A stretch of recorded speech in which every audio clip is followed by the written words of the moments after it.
Hello ನಮಸ್ಕಾರ, ವಿಮಲಾ ಮಂಜು ಚಾನಲ್ಗೆ ಸ್ವಾಗತ. ಇವತ್ತು ಮನೆಯಲ್ಲಿ ಏರ್ ಆಯಿಲ್ ಮಾಡೋದನ್ನು ತೋರಿಸ್ಕೊಡ್ತೀನಿ. ಇದಕ್ಕೆ ಏನೇನು ಹಾಕಬೇಕು ಅಂತ ನೋಡೋಣ ಬನ್ನಿ.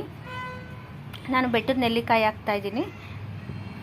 ಒಂದು 5-6 ಬೆಟ್ಟದ ನೆಲ್ಲಿಕಾಯಿ ಕಟ್ ಮಾಡ್ಕೊಂಡಿರೋಂಥ ಹಾಕ್ತಾಯಿದ್ದೀನಿ. ಈರುಳ್ಳಿ ಹಾಕ್ತಾಯಿದ್ದೀನಿ. ಮತ್ತು ನಾನು ಬಿಳಿ ದಾಸವಾಳದ ಹೂವು ಹಾಕ್ತಾಯಿದ್ದೀನಿ. ಮತ್ತು ಕರಿಬೇವಿನ ಸೊಪ್ಪು ಹಾಕ್ತಾಯಿದ್ದೀನಿ. ನಾನು ಬಿಳಿ ದಾಸವಾಳದ ಎಲೆ ಮತ್ತು ಎಲೆ ಹಾಕ್ತಾಯಿದ್ದೀನಿ. ಕೆಂಪು ದಾಸವಾಳದ ಎಲೆ ಮತ್ತು ಬಿಳಿ ದಾಸವಾಳದ ಎಲೆ ಹಾಕ್ತಾಯಿದ್ದೀನಿ. ಒಂದೆಲ್ಗ ಹಾಕ್ತಾಯಿದ್ದೀನಿ.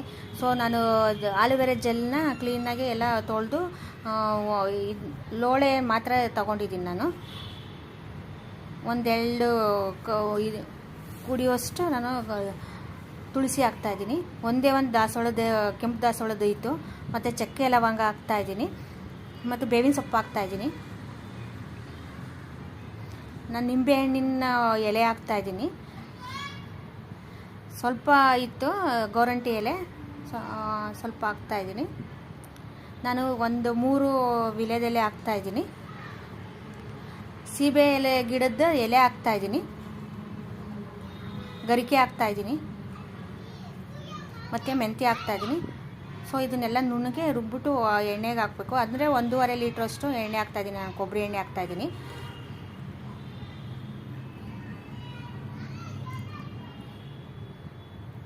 ಇದು ಪೇಸ್ಟ್ ಥರ ಮಾಡಬೇಕು. ಸ್ವಲ್ಪ ಎಣ್ಣೆ ಕಾಯಿಸ್ತಾ ಇದ್ದರೆ ಚೆನ್ನಾಗಿ ಹೊಂದ್ಕೊಳ್ಳುತ್ತೆ. ಎಣ್ಣೆಗೆ ಹಾಕಿದ್ರೆ ಪೇಸ್ಟು.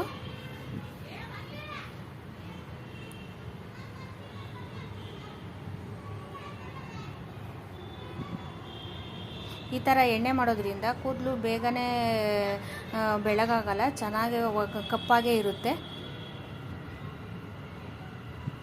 ನಾನು 1.5 ಲೀಟ್ರಷ್ಟು ಕೊಬ್ಬರಿ ಎಣ್ಣೆ ಹಾಕಿದ್ರೆ ಅದಕ್ಕೆ ಸ್ವಲ್ಪ ಮನೆಯಲ್ಲೇ ಮಾಡ್ಕೊಂಡಿರೋಂಥ ಹರಳೆಣ್ಣೆ ಹಾಕ್ತಾಯಿದ್ದೀನಿ. ಮತ್ತು ಬಾದಾಮಿ ಎಣ್ಣೆ ಹಾಕ್ತಾಯಿದ್ದೀನಿ. ಒಂದು 2-3 ಟೇಬಲ್ ಸ್ಪೂನು ಆಲಿವ್ ಆಯಿಲ್ ಹಾಕ್ತಾಯಿದ್ದೀನಿ.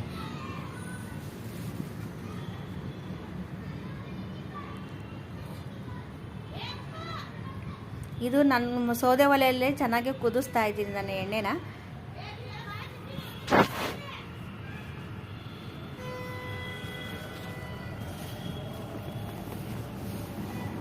ಈ ಥರ ಎಣ್ಣೆ ಮಾಡೋದ್ರಿಂದ ಕೂದಲು ಬೇಗ ಬೆಳಗಾಗಲ್ಲ, ಚೆನ್ನಾಗಿ ಉದ್ದವಾಗಿ ಏರಳವಾಗಿ ಬೆಳೆಯುತ್ತೆ.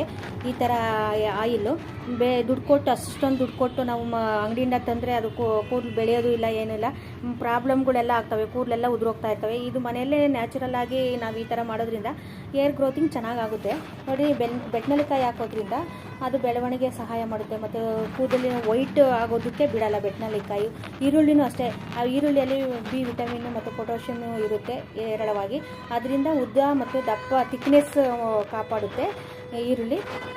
ಮತ್ತು ದಾಸವಾಳದ ಹೂವು ಎಲೆ ಮತ್ತು ಅದು ರಕ್ತ ಪರಿಚಲನೆಗೆ ಎಲ್ಪ್ ಮಾಡುತ್ತೆ. ಹೊಸ ಕೂದಲು ಬೆಳವಣಿಗೆಗೂ ಇದು ಎಲ್ಪ್ ಮಾಡುತ್ತೆ. ಇದು ಬೇವಿನ ಎಲೆ ಹಾಕೋದ್ರಿಂದ ಅದರಲ್ಲಿ ಏನು ಬರೋದೇ ಆಗಲಿ, ಮತ್ತು ಡ್ಯಾಂಡ್ರಫು ಮತ್ತು ಏನೇ ಇನ್ಫೆಕ್ಷನ್ ಆಗೋದನ್ನು ತಡೆಗಟ್ಟುತ್ತೆ ಇದು ಬೇವಿನ ಸೊಪ್ಪು. ಒಂದೆಲ್ಗ ಹಾಕೋದ್ರಿಂದ ಕೂದಲಿನ ಚೆನ್ನಾಗಿ ಬೆಳೆಯಲು ಸಹಾಯ ಮಾಡುತ್ತೆ. ಆಲೂವೆರಾ ಜೆಲ್ ಅಂತೂ ತುಂಬಾ ಒಳ್ಳೆಯದದು.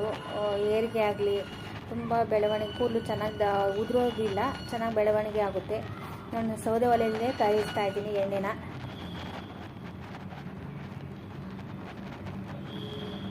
ಒಂದು ಗಾಜಿನ ಸೀಸೆಯಲ್ಲಿ ನೀಟಾಗಿ ಅದನ್ನು ಒರೆಸ್ಕೊಂಡು ಅದನ್ನು ಸೋಸ್ತಾ ಇದ್ದೀನಿ. ನಾನು ಪೇಸ್ಟ್ ಮಾಡಿರೋದ್ರಿಂದ ಚೆನ್ನಾಗಿ ಅದು ಎಣ್ಣೆನೂ ಚೆನ್ನಾಗಿ ಹಿಂಡ್ಕೊಂಡ್ರೆ ಎಲ್ಲ ಚೆನ್ನಾಗಿ ಎಣ್ಣೆನೂ ಸೋಸ್ಕೋಬೋದು. ಮತ್ತು ಅದರಿಂದ ಮಿಕ್ಕಿರೋದು ಒಟ್ಟಿರುತ್ತಲ್ವ, ಅದನ್ನು ಫೇಸ್ಗೆ ಹಾಕೊಬೋದು. ಇಲ್ಲಾಂದರೆ ಸ್ನಾನ ಮಾಡೋಕ್ಕಿಂತ ಮುಂಚೆಗೆ ಅದನ್ನು ಹಾಕ್ಕೊಂಡು ಚೆನ್ನಾಗಿ ಒಂದು 1/2 ಅವರ್ ಬಿಟ್ಟು ಸ್ನಾನ ಮಾಡಿದ್ರೆ ತುಂಬ ಸ್ಕಿನ್ನು ಚೆನ್ನಾಗಾಗುತ್ತೆ. ನೋಡಿ, ಈ ಥರ ಸೋಸೋದ್ರಿಂದ ನೀಟಾಗಿ ಎಣ್ಣೆ ಎಲ್ಲನೂ ಸೋಸ್ಕೋಬೋದು. ನೋಡಿ,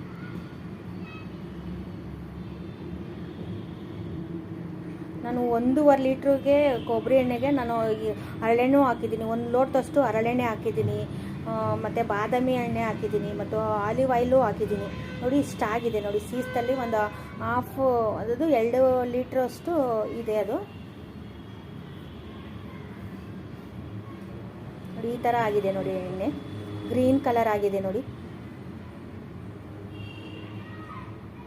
ನೀವು ಮನೆಯಲ್ಲಿ ಈ ಥರ ಎಣ್ಣೆ ಮಾಡಿಕೊಂಡು ಹಚ್ಕೊಳ್ಳಿ. ತುಂಬಾ ಸುಮ್ಮನೆ ಬೇರೆ ಕಡೆ ಎಲ್ಲ ದುಡ್ಡು ಕೊಟ್ಟು ತಂದಿರೋದ್ರಿಂದ ದುಡ್ಡು ವೇಸ್ಟು, ಕೂದಲು ಬೆಳೆಯಲ್ಲ, ಹೆಲ್ತಿಗೂ ಒಳ್ಳೆಯದಲ್ಲ ಅದು. ಈ ಥರ ಮಾಡೋದ್ರಿಂದ ಏನು ಸೈಡ್ ಎಫೆಕ್ಟ್ ಆಗಲ್ಲ ನೋಡಿ. ಎಷ್ಟು ಇದಕ್ಕೆ ವಿಟಮಿನ್ ಇ ಕ್ಯಾಪ್ಸೂಲ್ ಹಾಕ್ತಾಯಿದ್ದೀನಿ. ನಿಮಗೆ ಈ ಥರ ಎಣ್ಣೆ ಮಾಡೋದು ನಿಮ್ಗೆ ಇಷ್ಟ ಆಗಿದ್ರೆ ನಮ್ಮ ಚಾನಲ್ಗೆ ಲೈಕ್ ಮಾಡಿ, ಶೇರ್ ಮಾಡಿ, ಸಬ್ಸ್ಕ್ರೈಬ್ ಮಾಡಿ. Thank you.